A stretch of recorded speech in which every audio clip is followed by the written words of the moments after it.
Parang minsan Diba? pag doktor ka, sa sobrang ang makapangyarihan, parang pwede kong gawin lahat ng gusto ko sa pasyenteng to. Kasi dito kasi sa atin, Annual physical exam, ubo! Labas mo yung bayag mo, umubo ka sa harapan ko, iyo. Hinga. Mag-breast examination tayo ngayon. Di ba ganun? Tsaka sa mga medrep, di ba? Diba? Bago ako bumili sa'yo.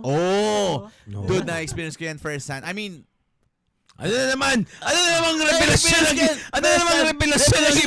isisiwalat mo, Chris Bakula. Ito yung mga quid pro quo na sinasabi. Tama. Yan, Chris Bakula. Ano na namang madidiscover namin sa'yo? Ito. Nakakayang sabihin, pero nung ahente ako ng gamot, uso kasi yung mga dine out. Yung nilalabas mo yung mga doktor, tapos kakain kayo sa masarap na restaurant, at i-reimburse mo yung kasi ikaw ay may budget. Meron kang budget sa iyong revolving fund, ATM account. Ako meron... Revolving fund? Revolving fund, yung pera yon na binibigay sa'yo ng kumpanya, tapos ikaw bahalang gumastos. Magkanong usually laman ng ATM? Meron akong 40K nun kada buwan. Oh. So minsan, may 10 akong doktor na target kasi yun yung top 10 doctors ko na nagbibigay sa akin ng business. Sila yung mga number 1 prescribers ko ng gamot. At nilalabas ko sila kung saan nila gustong pumunta. Kahit sa Air Force One man yan, fine dining, Japanese restaurant, ano bang gusto yung gusto mo magbindoro, tara, magpakagat ka sa Sunmites game. So nung time na dinaynan ko tong doktor na to na cardiologist, ako Babae ba yan o lalaki? bading! Baklabo! Okay. Mahirap ito na cardiologist kasi mahirap siyang piaran. Suplado siya, suplado. So sabi niya sa akin, gusto mo bang mapalapit sa akin? Pakainin mo ako. Ano? Pakainin mo ako. Pakainin? Pero sa labas. Sa restaurant. Ng sausage. Steak. Chris Bakula. Shublig. Shublig sa restaurant. Ngayon, nag-shublig kami sa restaurant. Nag-inuman kami. Tapos hindi siya nagdala ng kotse. Pinaiwan niya yung kotse niya kasi may driver siya. So that night, natuwa ako. Kasi 'di ba, suplado siyang doktor, sumama siya sa akin. At sumakay siya sa kotse ko. Biruin mo kung gaano ka siya makapangyarihan para matuwa ako na hindi dala ni doktor yung kanyang kotse at iniwan niya yung driver at sumakay siya sa harapan ng aking kotse. Anong itsura nung driver nung nakitang sasakay sa'yo? Yari ka, boy. Diba, parang, alam na this. Pero di ka alam na this. Pero bilang isang diligent na ahente, hindi ko minayin yun. Ang akin lang, tangin na, makukuha ko na si doktor. Lalagpasan ko yung mga taga-Pfizer, mga taga-Novartis. Pero hindi mo alam, ikaw ang makukuha. Yun ang hindi ko alam. Hindi ko alam ng mga time na yun na ako pala ay leading to. Para ako na Justin Bieber. Tapos nung syempre nialasing ako dun sa shublig joint namin, di ba? After nun, sabi niya sa akin, ihatid mo na ako dun sa house ko. Tapos magstay tayo ng konti. Meron akong bagong biling plasma TV. Wow. Plasma TV pa uso nun, di ba? Sabi ko, sige Doc, tignan ko yung bago mong biling plasma TV. Pero naka-check-in kasi ako sa hotel Kasi out of town na doktor yun Hindi siya dun sa city part ng... Kasi pag meron ko, may area kang malaki, no? So siya yung out of town na doktor. Ilang taon na tong doktor na to? Nung time na yun. Feeling ko nasa mga 41. 41? Ganyan. Mga kung ano yung edad ko ngayon. Kung ano yung edad ko ngayon, mga ganon. Bata pa siya, aggressive na cardiologist. Tapos ngayon, pumunta kami sa loob ng bahay niya, akala ko nasa sala yung plasma TV. Ay, naku, Nasa kwarto pala. Sabi ko, nasa yung plasma TV? Wala dito sa sala. Ano ka ba naman, Chris Bakula? Tapos ako naman, sabi ko, oy, naku, papasok ko sa kwarto ni Doc, ibig sabihin, mas ma-PR ako sa mga ibang medrep. Mas ma-PR ako sa ibang medrep. Kanya ka ba talaga ka-naive, Chris? Ganun ako ka-naive nung ako 22 years old. Diyos ko po. So, syempre, parang ako si Justin Bieber. Gusto ko mong concert. So, sa tingin mo, ano nang iniisip no? Na pa-uchap, lusot. Hindi, noong una kasi, sumakay siya sa kotse ko. Sa service vehicle. Lusot. Pero lusot. Ako naman, uy! Tapos parang kumain kayo. Oy, lusot. Okay pa. May Uuwi. stages eh. Ito, final stage na. Parang umano siya, parang pumayag sumama sa bahay. Lusot Lusot na naman, di ba? Tapos ngayon, ito, Sa loob ng final bahay, stage. sa loob ng bahay. Sa bahay. Pero medyo nag-alinlangan siya, parang, oops, nagtanong kung nasan yung TV. Nako, paano pag namin nasa kwarto? Baka hindi lumusot. Eh, nung sinabi na sa kwarto, sabi ko, sige Doc, tingnan natin. Lusot pa rin. So, nung pakit na kami sa room niya, di ba? Abay, ano daw yung plasma TV. Tapos maya-maya, sabi ko, Doc, ang galing. Hindi nga niya binuksan eh. Pinakita na niya sa akin. Tapos, nilak niya yung pinto. Ay, nilak niya yung pinto. Tapos sabi niya, matulog na ako doon kasi lasing na ako. Yeah, Sabi ko, Doc, hindi pa ako lasing. Kaya ko pa mag-drive. Ang lapit na ng hotel dito sa bahay niyo. Tapos mamaya-maya, nahihi kasi ako, sabi ko, pwede ba mag-CR? Sige, mag-CR ka.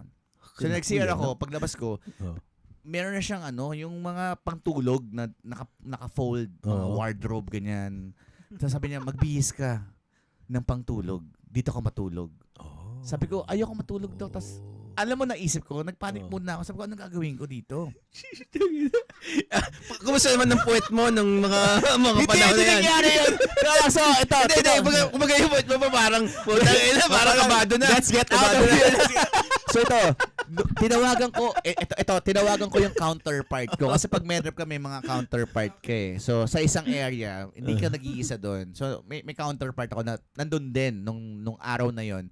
Parehas kami nag-out of town. Ibang hotel lang siya naka-check-in. Tapos sabi ko sa kanya, tawagan mo ako, pre. Kunwari, naflatan ka.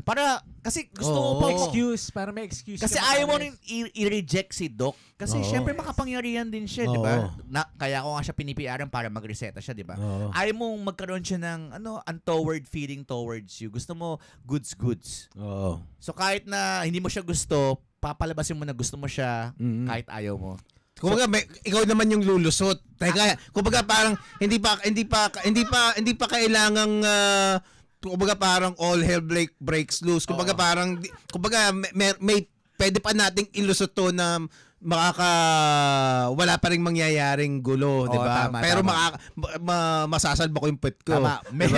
May excuse ako para masalba yung puwet ko. Diba? So, ngayon tinawagan ko yung aking counterpart. Sabi ko, hindi tawag at text. Sabi ko, pre, nandito ako kay Doc, ganyan. Tawagan mo ko, sabihin mo na flatan ka.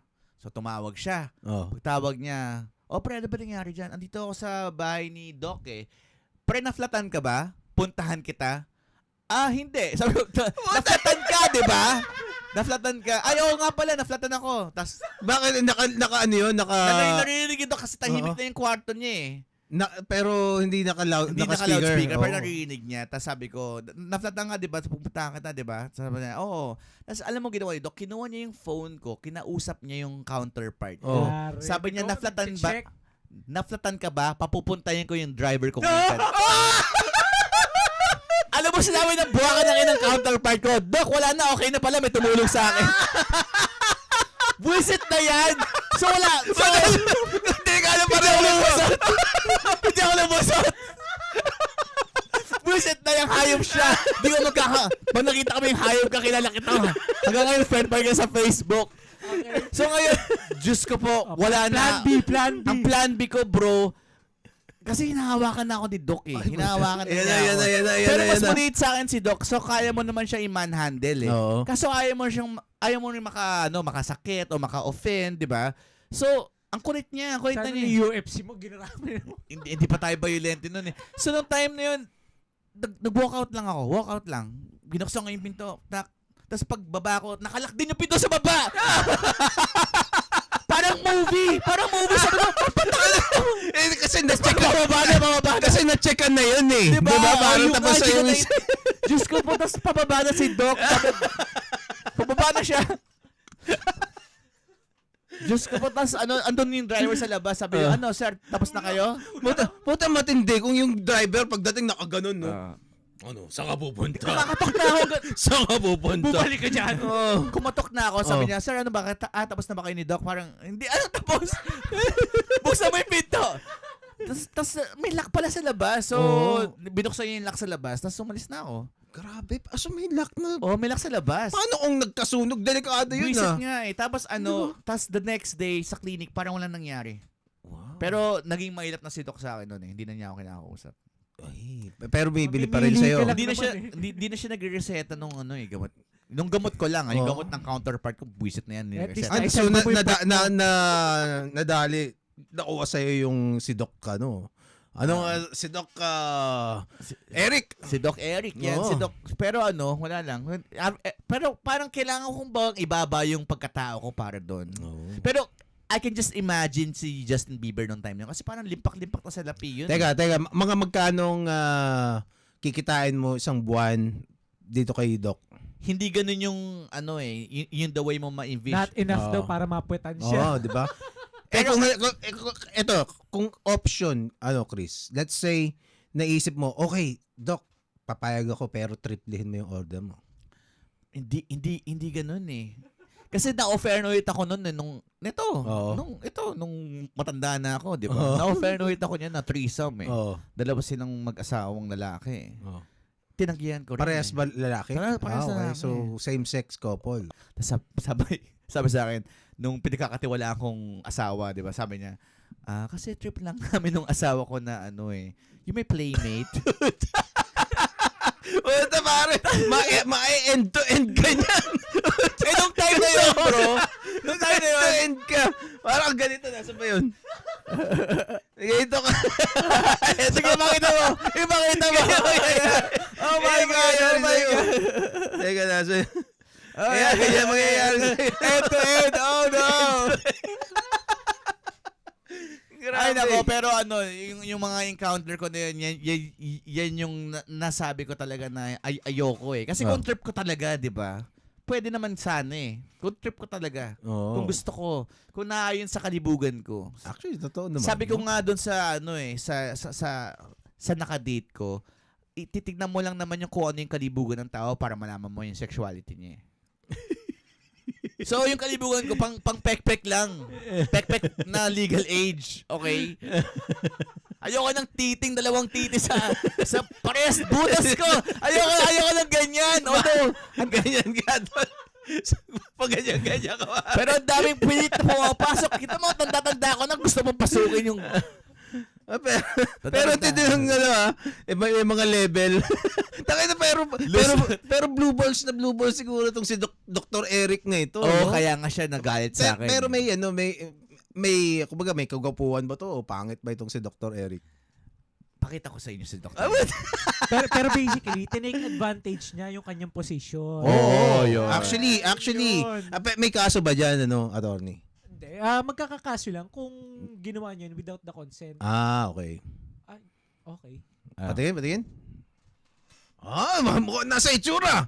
Nasa itsura si Dr. Eric. Oo, nasa sikat itsura yan, niya. sikat yan. Alam mo, parang molde yan eh. Di parang ganyan Sikat yung mga... yan, may hospital yan. Talaga? Oo. Patingin nga ulit. Patingin ulit. Opa. Patingin. Ay, naku, Pero yung bahay niya, saang lugar? Wag na sabihin. Hindi, pero big time. Tumakbo nga siya eh. Oh.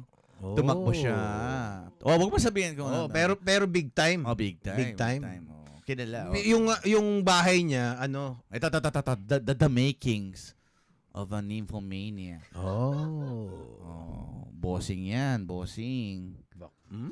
Okay. Bossing yan. Paano kung ngayon, iba ang trip, gawing, ganito ang offer ngayon, Chris Bakula, no? Parang 3 times your salary, tapos pasisikatin tong podcast. Baka hambalusin ko siya ng barber.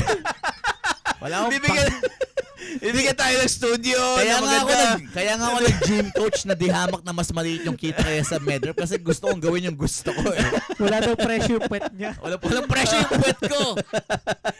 Pang majestic lang to. Babae lang po yung dumila sa puwet ko. Ayaw niyang binabayaran. Gusto niya si Bakula siyang nagbabayad. Tama.